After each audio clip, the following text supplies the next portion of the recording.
European summer continues for the FIA World Touring Car Championship. We're just outside the Hungarian capital, Budapest, at the home of the Formula One Grand Prix, the Hungaroring.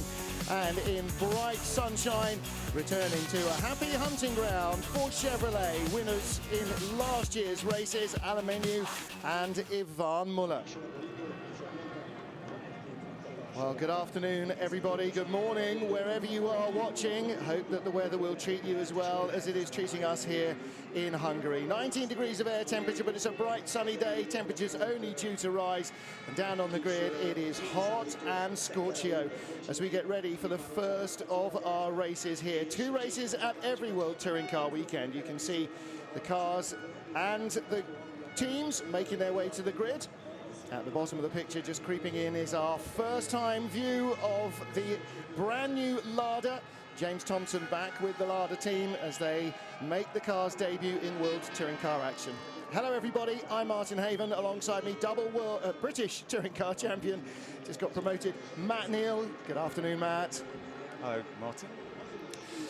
Well, listen, we're on the top of the grandstands here, facing the pit straight, and it is almost like a Formula One crowd. There's a massive crowd of people on hand here in the Hungaroring, and they're all come to see, really, one man, Norbert Michelis, who's one of the country's biggest sporting stars.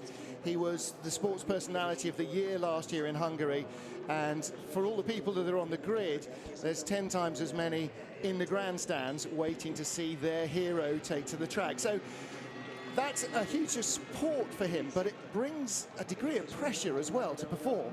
Oh, absolutely. I mean, it's unbelievable coming here and seeing the support he has, the amount of Hungarian flags flying in the crowds, the amount of Michelis T-shirts and polo shirts everyone's wearing. The support he has is phenomenal here, and they'll just be baying for him to have a good result this weekend. Well, to do that, he's got to beat this man, the 3-time World Touring Car champion, the defending Touring Car champion, Ivan Muller, the man who leads the championship this year, seems to be in absolutely imperious form. Chevrolet, a little disappointed with qualifying a week ago in Slovakia.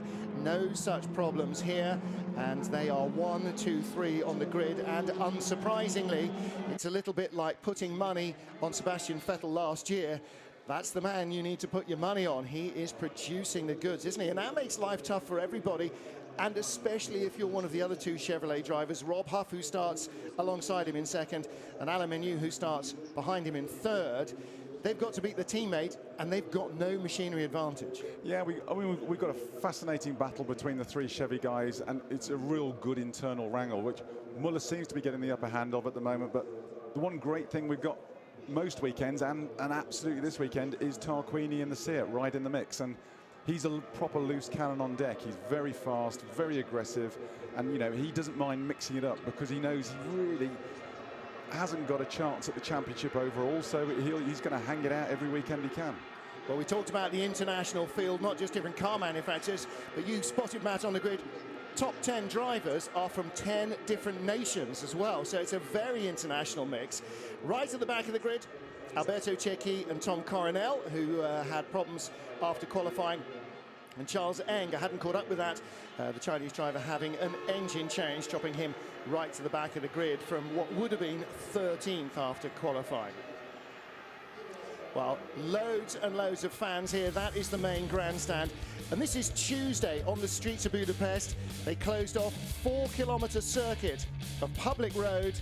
And here was one of the big stars, of course, for the fans. The chance to see a Formula One car at close quarters is absolutely irrepeatable. And for Jenson Button and the McLaren, a great chance to show off in front of what's estimated by the police to be around 250,000 people lining the streets. But it wasn't just the McLaren, because a lot of the World Touring cars were out there as well. Some of the drivers, of course, Gabor Weber, the second Hungarian driver, and Norbert Michelis, the one that they all want to see perform. They had their cars out on the streets as well. And that all live on Hungarian TV, serving to ramp up anticipation for this race.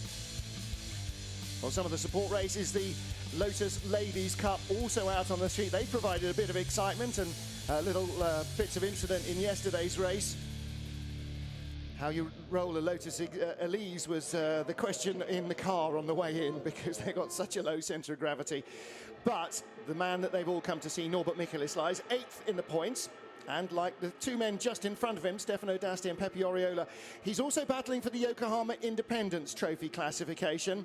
And Norbert is currently lying 3rd in those standings behind Oriola and D'Asti. But of course, for him here, Matt, there's only one thing, and that is trying to win a race in Hungary. And if he can manage to do that, then the crowd may not be going home all night long. The party will be long and raucous if it hasn't already started.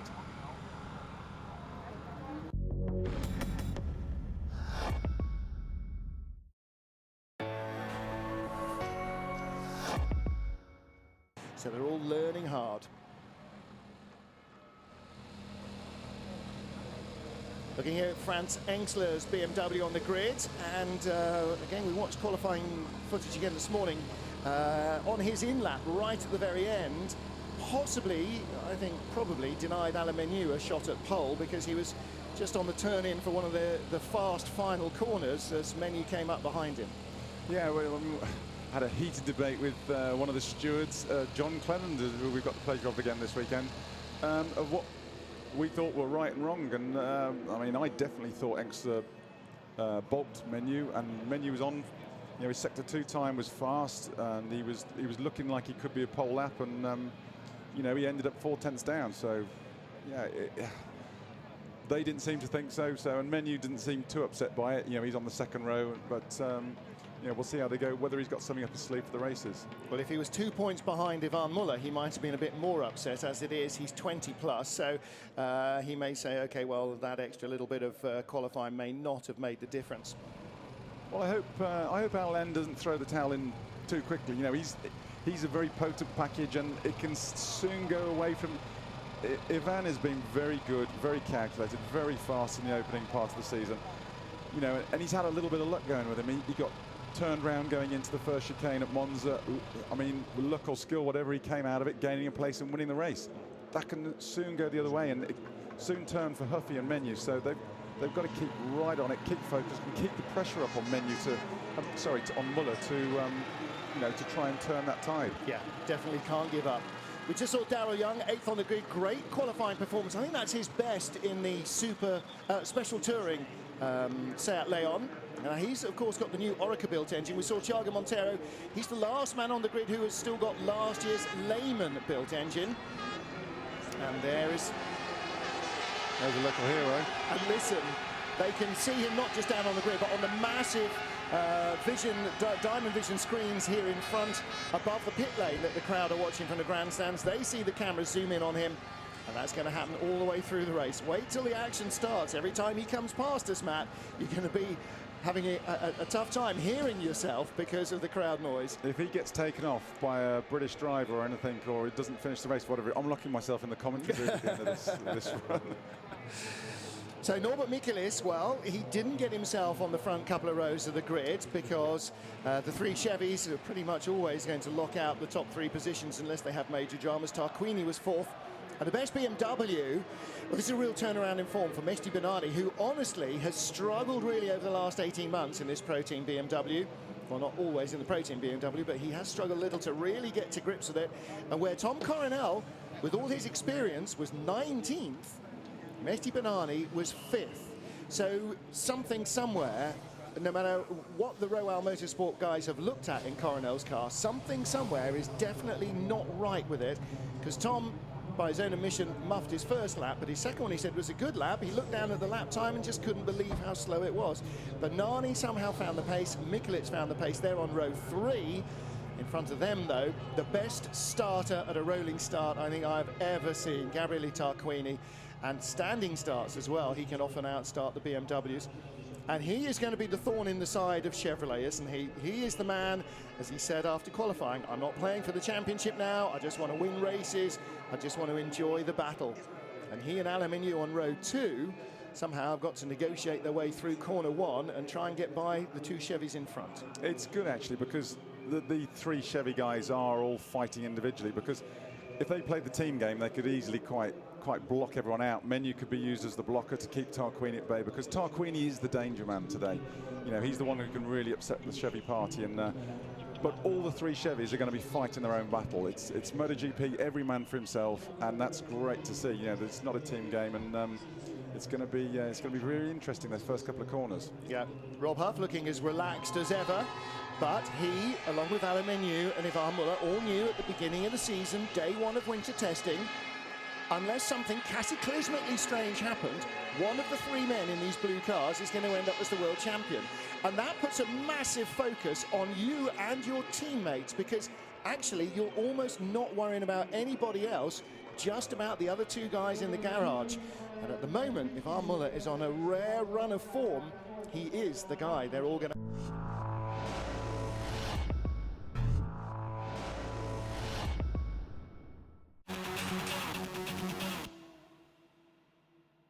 The 180-degree hairpin, and that's going to be really tough. The field rolls down the hill into turn one. The green flag lap leading us round to the rolling start of round 9 of the FIA World Touring Car Championship here at the fabulously sunny Hungaroring. And behind the leading car is world champion Ivan Muller. The blue, white and reds, the tricolor of France on the roof of his car.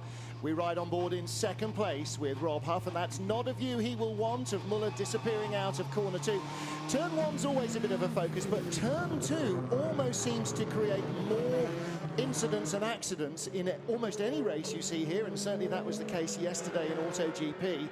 So we ought to be very cautious about calling anybody's successful moves in turn 1, because it could all go wrong for them right behind. Well, turn 1, if you can hang on around the outside, then you've got the inside for 2. It's literally, they're mirrors of each other. But as soon as you exit 2, you've got a big fast run. So exit is absolutely critical out of there, and they know if you lose pace out of there, then you've got the next guy on you from behind, and because it all bottlenecks up into 4 and 5. So it's going to get very busy up there. On board with James Nash, Alex McDowell's Bamboo Engineering Chevrolet Cruze in front of him. Different colour, but same car as the factory drivers have got, but they're racing in the Yokohama Independence Trophy. John Chilton's girlfriend, Elle. Oh, Ben Constangiris down in the garage, what a surprise, hiding out of the sun and waiting to see what happens in the race. James Thompson there in the Lada Granta. We will see that again in Portimao, and the reason they're not coming to Salzburg in a couple of weeks but going to Portimao at the end of the month is so that they can go away, learn what they've learned here, and have 3 or 4 weeks to further develop the car. As Viktor Shapovalov raced with Lada in the Russian Bears team early in their in the Lada Priora early in their World Touring Car campaign, and he's now overseeing the project. So Martin, they've got a Lada Cup here this weekend as well, haven't they? And are they anything to do with that, running that, or is that part of the Hungarian thing? No, that's a Russian championship, so it's got a lot of Russian drivers in it. James Thompson actually was out in free practice, getting some extra laps in, but didn't do the race. But yes, the Lada Granta Cup, very similar cars. James Thompson won't score points, since the car is not fully homologated yet for the World Touring Car Championship, but he could still learn an awful lot here. And James loves to get his sleeves up and get racing.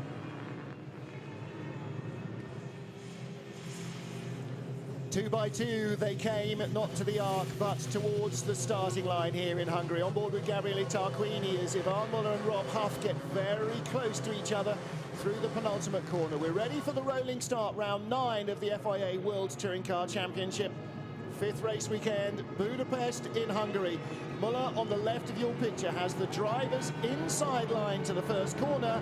That's the dirty part of the track. Huff, if he gets a good start, could outbrake him on the clean side on driver's left.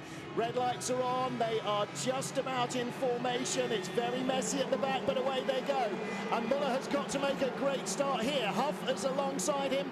Benani on the left, trying to go by Muller. Benani and Montero coming down inside Muller. Mikulis has made a good start. Tarquini's on the outside. Mikulis turned sideways in the first corner. It's repeated last year. Tarquini's off, Young is off. And Muller and Huff, and Benani second, gets by Rob Huff between the Chevys, and Young's race is over. He's got a broken wheel. Benani pushed out by Huff. Tarquini's slowing down as well dramatically. and through goes Menu, shoves Bernani rudely out of the way, and Bernani down to 4th place, bouncing off the curbs, and that leaves him vulnerable to Thiago Monteiro, who's going to have to go around the outside of 4. That's a brave move. After all that confusion, we've ended up with the 3 Chevys status quo at the front, but that was just 3 into 1 at the turn 1. It just wasn't going to happen, and I think they both tried to squeeze Huffy on the middle, and he just had nowhere to go. Well, the fans will be disconsolate. Mikelic shoved out. He's down to 12th position. From there, on this track, he can practically do nothing. In fact, so far back has he gone, his teammate Gabor Weber, who started down in 16th position, 17th position, is in front of him. James Thompson up to 11th place in the Lada, behind the 2 black and orange Hungarian cars. But you're right, all the kerfuffle at the start only served to help Chevy, who got their little blue wedge in the middle of the road into the first corner. And of course, Captain Teflon Ivan Muller came out in front. That's the way the brakes have been rolling for him this year. Manage it, doesn't. Another good move we've got on lap 1, Martin, is James Nash. And look at Coronel. Nash is up to 7th, and Chilton's right with him.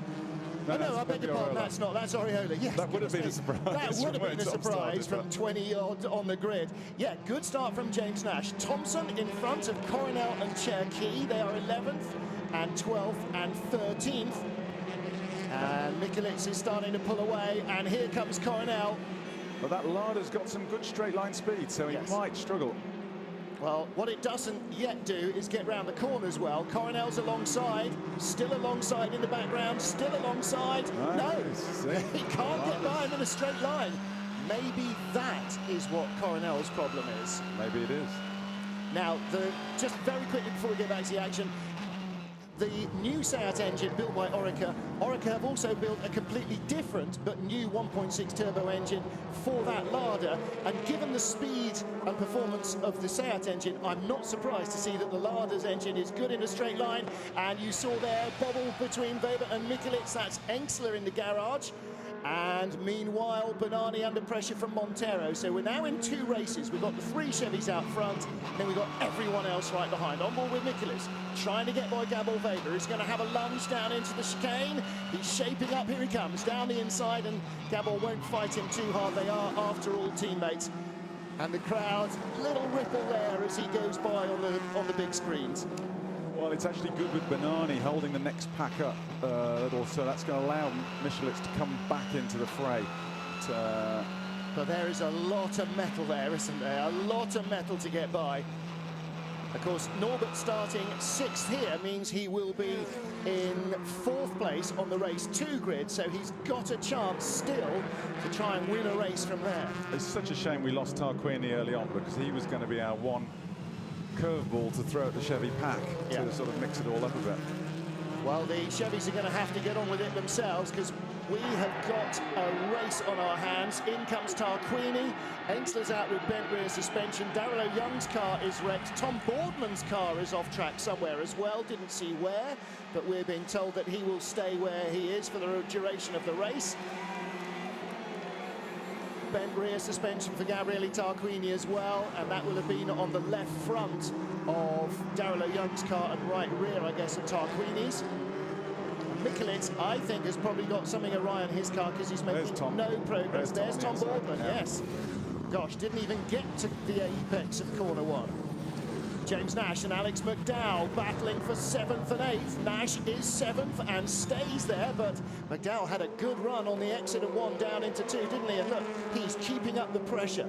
Well, they know those cars. Bamboo know the cars well. It's a good car. It's a strong car with the Chevy Cruze, and it's a learning game for the Focus with Nash. Here we go. Let's have a look at the start again. Watch Tarquini. You can see the back of his red and white car on the outside.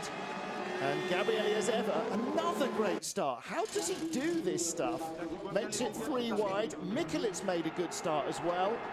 But then he got tagged from behind. Who hits the orange and black car? Nobody at that stage. They do have a lot of torque at that 1.6 engine. Mikelic got collected by Menu.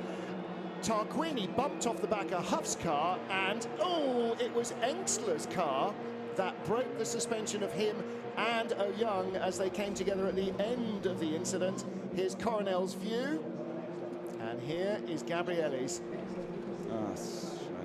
Same, Daryl O'Young had a fabulous start as well, and he was right up there. Darrell was really ready for a great race. He was very quick in free practice here. This weekend, something has really clicked. And actually, maybe it's the fact that he's driven the car 2 consecutive weekends, because as we know with Darrell, he's in a Porsche, he's in a GT car, he's in a sports car, he's in a 4-wheel drive Lamborghini Gallardo, he's in a rear-wheel drive, a front-wheel drive, and a 4-wheel drive in different weekends. It's hard to keep to grips with it. Listen to the roar now. He'll get a good toe of the Ford. The Ford hasn't been setting the world on fire in straight line and speed traps, so Michelitz could have a go at him. And in front, Oriola thought about Montero. Here comes Norbert down the inside. I think James Nash will do well to let him go, but the door's open. Through comes McDowell. Nash was trying to be cautious there and not get involved in anything he didn't want to. Nash will have the inside for turn 2. Yes, he will. He'll be back inside McDowell. It's a long corner. Look at the grip that the Chevy's got. Just drives around the outside there, and he's still looking well under control. Alex McDowell completes the move. It took 3 corners to do it, but he's there. Here comes Nash again. One of the problems for Nash, Martin, is they're having to run this new suspension system to make them comply with the FIA regulations. And with that, they're stuck. It's been such a rush job to get it in and get it into the system since the last race that they're stuck with large cambers on it, qualifying camber, but that's going to kill the tyres through a race distance. Gabrielli watching from the garage. I don't know why they're booing him. It wasn't him that punted Norbert off. He got put it off himself. And also, actually, as we ride with James Nash, we've got the first Bamboo Engineering car of Alex McDowell in front. Right behind is the second one, Pasquale Di Sabatino, just 2 cars further back. So Pasquale, who got balked really badly in qualifying, has come a long way up the order from his grid spot as well, and he's currently riding in 11th place. Oh, that's good. Let's have a good look at the back of the leader, see what's... See Muller's car sliding, and he's got a real four-wheel drift going into there, so he's, there's no hanging back in team orders at the moment. And yet you can still hear the tyre scrubbing, the outside tyre scrubbing around the corner. No matter how loose they try and make the car, it's working the tyres really hard. Right, the crowd are on their feet as the leaders come by, but they're just stretching their legs ready for Norbert. Muller leads by 1.1 from Huff, 0.6 ahead of Menu, and they sense the approach of Nicholas. You can hear it now, probably in the background, as they come past our commentary position. Benani still 4th, Montero 5th, Oriola 6th, and Nicholas in 7th place. Yeah, we're just approaching mid-distance. Sort of the end of this lap is where the tyre degradation is. The tyres are going to start falling off the cliff. And so it's going to be interesting to see. You know, it's status quo at the front at the moment, but this is going to be see who's looking after the tyres the best, who's driving the cleanest, the smoothest. It's all going to come as important factors. But how many times over the years have we heard all the front-wheel drive teams hold their hands up after qualifying and going, I don't know how we'll survive 3 laps on this surface. The degradation is so extreme. We'll be lucky to have any brakes left after corner 3 or 4. Think about Portimao a couple of years ago. You know, woe is me from everybody in a front-wheel drive car. In the end, front-wheel drive cars won both races. There were no punctures, no disasters, no brakes failed, nothing. It's like the Monaco Grand Prix with the Red Bull last year. You know, on a set of tyres that you would never keep on the car in free practice. When you're in a race, you'll put up with any amount of rubbish to get in front of the car or to stay in front of the car. And so they'll cling on, and lots of them will have tyre degradation.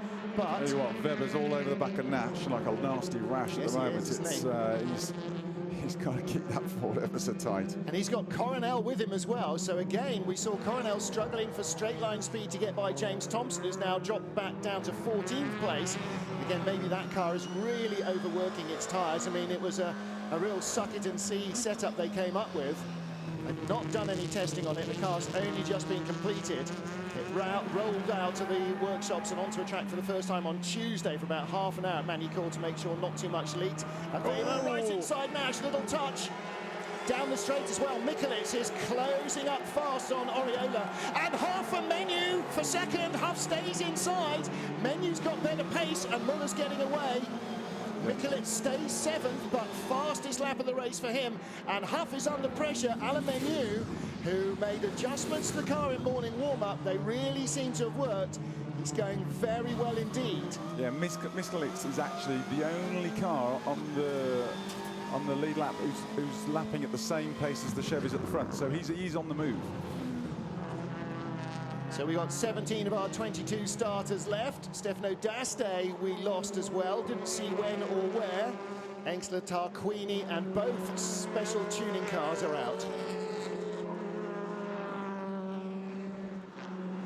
James Nash trailing a bit of lightweight rear bumper, or in fact it's the front bumper. They've made a new lightweight front bumper that saves 5 kilos. The rear one is a standard production part. Look at this, down the inside, Tom Coronel gets by Gabor Weber, who had just got by James Nash. So Coronel picking up 2 corners, two people from the last corner to the first corner.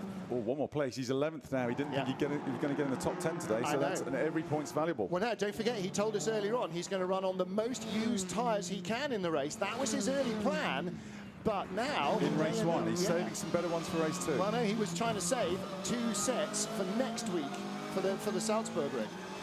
Stefano D'Aste had a front puncture and came into the pits. Looking here at Thiago Monteiro, 5th place, then Oriola and Mikulits, and Oriola drifting away in the middle of the corner. Norbert's got more front end on the BMW than Pepe can summon up in the Seat. We're still only at half distance, so this is going to be coming to BMW territory soon. It looks after its tyres better. Don't look at the cars, look at the crowd. They are loving this. And Norbert had a bit of coming from behind last year as well. There is the team boss, Zoltan Zengo, on board with Norbert. Is he going to throw it to the inside? He is not. The Seat very quick in a straight line in Oriola's hands. And Thiago Monteiro, in fact, staying away from Pepe, even though he's got the older and what seems to be less quick Lehman engine in his white machine. Yeah, we've got 3 specs of engines in the Seat this weekend. We've got poor old Tom Boorman still in the diesel version, and then you've got the Eureka and the older spec which Monteiro's got, so he's doing well to hang on up there. Okay, here comes Mikulits. This is a fast run up to corner 4, little dab on the brakes, and Oriola turns in the back of the car, not liking the gripping anymore. Oriola's having to throw it at the apex now to get it to where he wants it to be, to keep the door shut. You just, you know it's going to be a matter of time before Mikulits is through. You just wanted to get on with it and move further on up. Well, the problem is there are so many corners here, Matt, as we talked about in free practice, where you need somebody to make a big error to allow you to get through. You almost have to wait the whole lap till you get to the first and second corners. Yeah, the one problem for Mikulits is that Seat 1.6, the Eureka 1.6 engine, does give phenomenal torque, and that's why Tarquini can get such a good jump on the starts. But so the punch out the corners will be very strong and sort of contradict, you know, the advantages that he's got with the BMW with traction. Well, what he's got to do is keep piling on the pressure, try and force an error out of Pepe Oriola for that 6th position. Out front still, Muller, Huff, Menu, 1, 2, 3. Menu's not given up.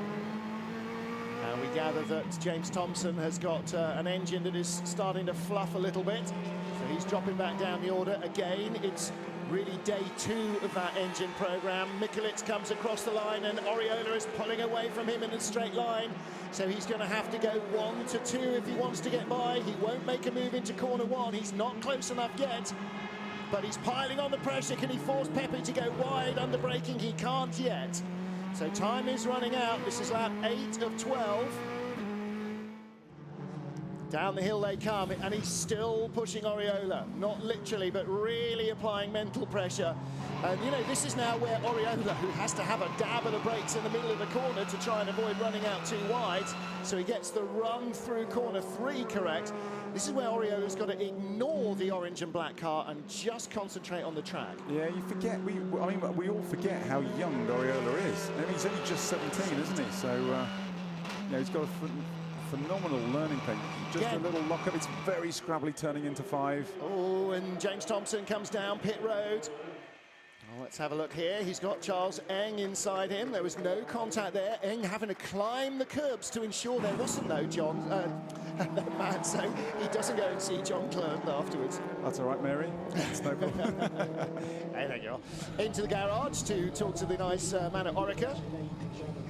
Well, it's still running, which is a bonus. Yeah. It doesn't there in the black jacket, anyway. That's the Orica engine guy. And again, all eyes, and rightly so, because this is the battle of the race at the moment. Oriola, and of course, This has extra spice because they are two of the top 3 drivers in the Yokohama Independence Trophy. Dastay's already retired, won't score in this race. So Norbert Michaelis, who was only 6 points behind Dastay when they started the day, should move up into second. But he wants to try and make sure that Oriola is behind him to try and outscore Pepe. Come on, Norbert, let's have a happy crowd. Yeah, let's have a happy crowd indeed. Chevy 1, 2, 3. As they come across the line. Ivan now 2 seconds clear from Huff Menu. And then a long gap back, 6 seconds nearly to Mehdi Benani. 4th position though from the Moroccan driver. Kept his nose clean at the start. Got up into 2nd place into corner 2. Got biffed out of the way, luckily with no damage. And he's driven a really flawless race so far. This is going to give Benani so much confidence. It's just, and at the front, it just seems like Muller's just got this thing under control. Yeah. Every lap, he's just 1/10 quicker, 1/10 of a second quicker than his teammates. So just edging it out, and keeping it under control. On board with Coronel, trying to get a run on Alex McDowell. Out of 3, up the hill comes Montero, 5th, Oriola 6th, Michaelis 7th, 8th McDowell, 9th Coronel. Alex was on the limit through the... Yes. Oh, and drifts out wide. And Coronel's got some grip, and he's got alongside, and he denies McDowell the chance to block, and into the chicane. Coronel moves up to 8th place. Well, you know, he's also got a really dodgy stomach this weekend, Coronel. Physically, he looks quite drained, I think. And there's Aldo Frio, his team boss. Well, I know, but he does not look his normal sort of robust self, and that really doesn't help. But again, you know, it's never mind what the tyres and brakes are doing. You're in a race. All of that stuff just fades into insignificance. I'll tell you what, 20th to 8th place round Hungary. That's a pretty impressive performance so far, considering he's in what he's had as an ailing car. Absolutely. On board, Montero and Oriola in front of us as we ride with Norbert Michaelis. And if people power, like Nigel Mansell says, is worth any lap time, come on, crowd, Norbert needs you now. Got nothing against Thiago or Pepe. Quite happy for them to have great races, but they need a bit of a fairy tale here from Norbert. He's got a good, now good he's run close. Good run out the final corner. Yes, he's not been so close, but again, look at the torque of the Seat, just starting to pull it away. It has got some straight line squirt, hasn't it? Yeah. Now Norbert's close enough to challenge under braking. Can he make a move? But he doesn't dare damage the front of the car. It got wrecked last year in the rain that came at the beginning of race 2. Yeah, Zoltan Zangodits, come on. You've got 2 more laps of this, 3 more laps, 10, 11 and 12. And again, Oriola's having trouble getting it stopped. Those tyres on Oriola's Seat are really going to be hurting now. So all Michelitz has got to do is keep up the pressure and keep right there for when if a mistake comes.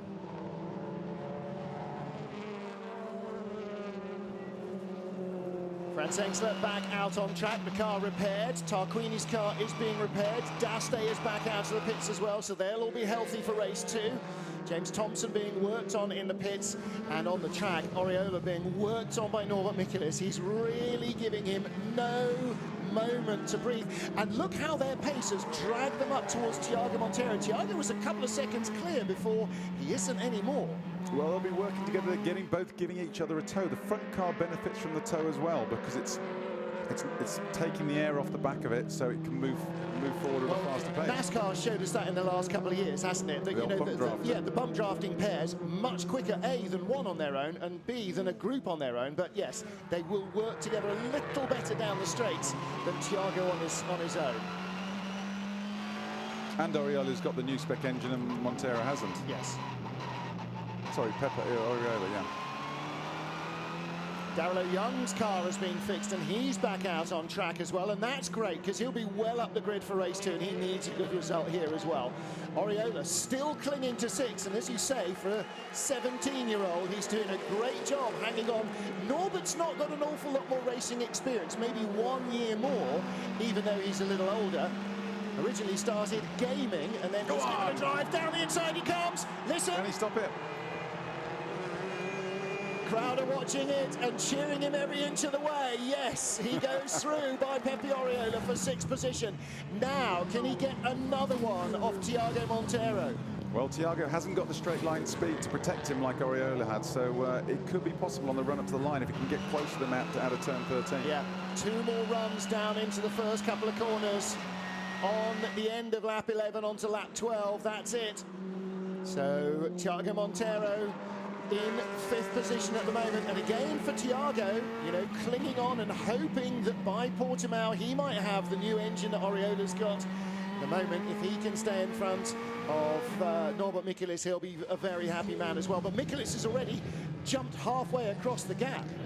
Yeah, he's I mean, the car's very hooked up, it's very well. And where's Coronel come from? Suddenly, this is the view we had a lap ago from Michelis. Suddenly, Coronel is all over Oriola. These BMs aren't going to want this race to finish. No, I know.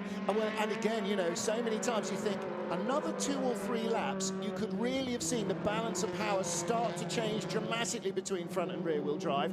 Race distance generally is just too short for the BMWs to have enough time to counter a front-wheel drive car. Coming back down into turn 11, there's only 13 corners on the circuit, so they've got 2 180 degrees. Coronel's going inside into 12, and if you get up the inside, there's no way you can go all the way around the outside there and hang on parallel. Great move by Coronel, and Oriola in the end saw him coming, didn't fight that too much, did he? Now then, on to the last lap, the leaders, Muller, Huff and Menu. So too is Bernani, but this is the battle they're looking at. Monteiro and Michelis, and then Coronel in 7th place from 20th place on the grid. That's quite remarkable. With Norbert into corner 1, he's not close enough. Can he make a lunge in corner 2? Not going to be close enough. He needs a good run from here and then try at corner 4. The difference he's got now, Monteiro's car might not be as fast in a straight line, but in terms of experience, Thiago is a little bit more experienced than Oriola, isn't he? Well, and the other thing, there of course, and done everything. The other thing, of course, is he's not fought anybody. So he's been able to nurse his tyres as much as he possibly can while keeping the speed up, Thiago. Whereas, of course, Norbert's been working them harder, and so, of course, had Pepe Oriola. But both BMWs are close enough now. In that left uphill corner 12, if Norbert gets his nose inside Thiago there, Coronel's going to go through too, yeah. It's going to be close. And Thiago knows it. Look where he parked the car, in the middle of the road into the chicane. He's not cared about going in, it's about coming out. And was there a little rub there? Was Norbert so close he helped Thiago accelerate? But they are all over him. As long as you keep the car tight. See the black smudge on Norbert's bumper as Coronel's coming up the inside. Tom, no, don't have him off. You will never leave the circuit in one piece. Norbert gets shoved down. Coronel has got the bit between his teeth. No friends here, no colleagues. It's all about moving up the order. Coronel to 6th position. If R. Muller is going to win this race at a canter, 2 seconds clear of Rob Huff. Alamenu completing an all Chevrolet podium. Let's assume that Mehdi Bernani is going to be 4th and get back to the battle behind. 5th will be Monteiro.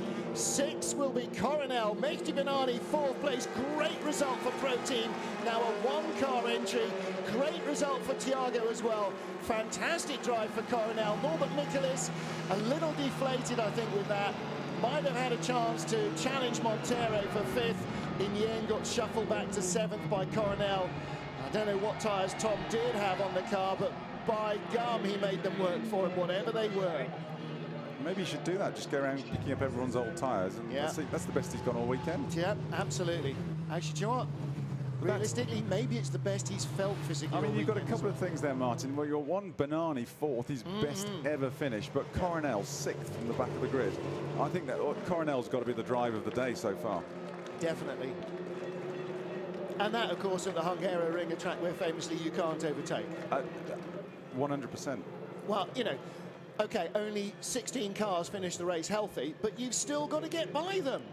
Ivan's dad and girlfriend and daughter running up behind, coming down to meet the old fella in Parc Fermé. We were talking about last night, a few years ago, about the second race being reversing the whole grid. And I think that'd be a great idea to bring back. I'd love to see it, and it would mean that the championship would be really, really, really hard work to dominate.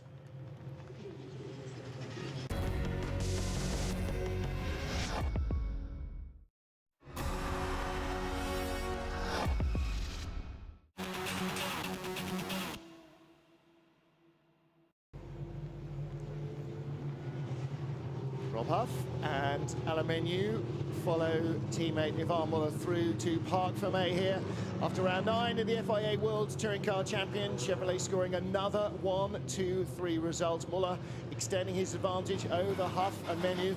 And again, Ivan's 13th career pole gave him an extra point over Huff. He got 5, Huff got 4, Menu got 3 in qualifying.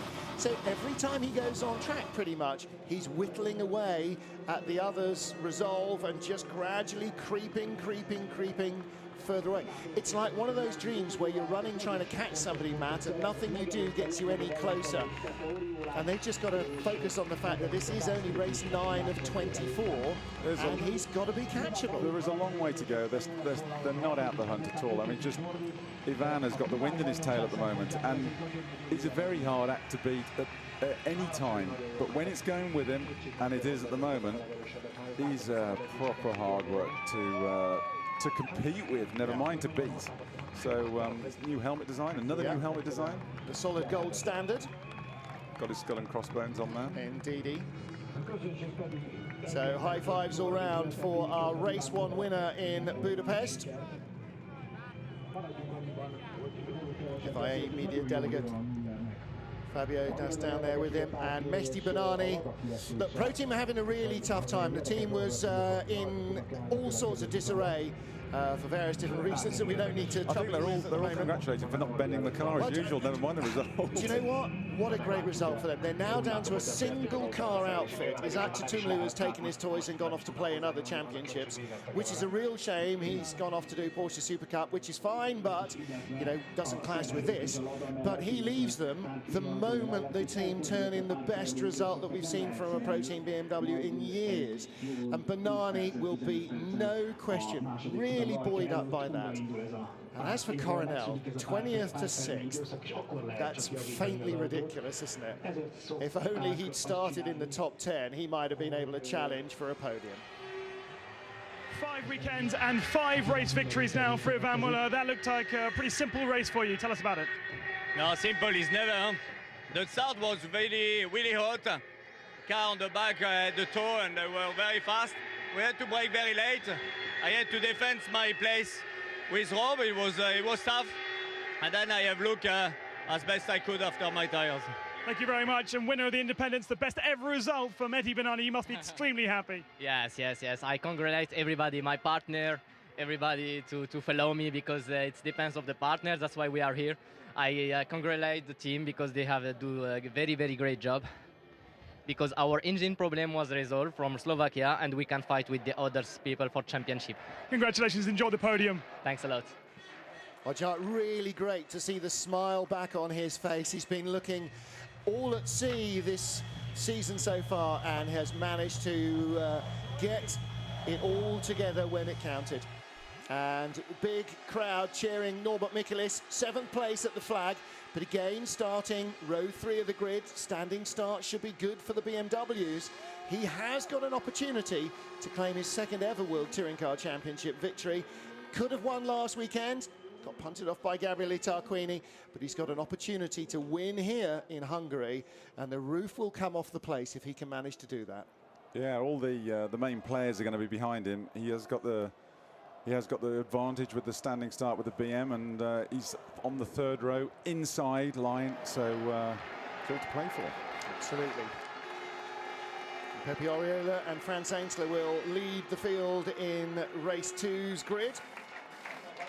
Meanwhile, our top 4 drivers, or if they are indeed our top 4 drivers, the top 3 plus the Yokohama Trophy race winner, which is Mehdi Banani from 4th position. Well, 4th place was 9.2 seconds behind 3rd place and 10.9 behind the winner. Ivan Muller continues to extend his advantage. Rob Huff stays 2nd ahead of Alain Menu. Coronel 4th, Tarquini 5th. Pepe Oriola climbs over Stefano D'Aste, who didn't score here. Mehdi Banani moves up, as does Thiago Montero. And Ricardo Rodel, of course, only present in Monza. And I'm not sure that we're going to see him during the rest of the season. Well, for all sorts of drivers, a good race. For others, of course, a disappointing race. But plenty to talk about nonetheless.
Nice work again by the LSM guys. Well done. Nice little review of round 9 of the FIA World Touring Car Championship. To bring our top 3 out onto the podium, again, it is a Chevrolet 1, 2, 3. And once more, it is Ivar Muller who is our race winner. That's race win number 5 in 9 races for Muller.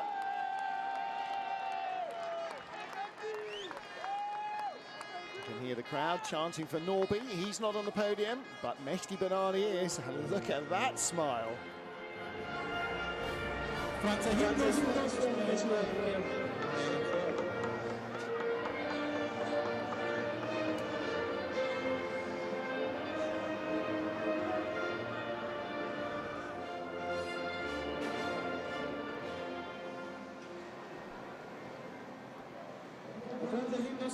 French anthem for our winning driver and the US anthem for our winning constructor Chevrolet.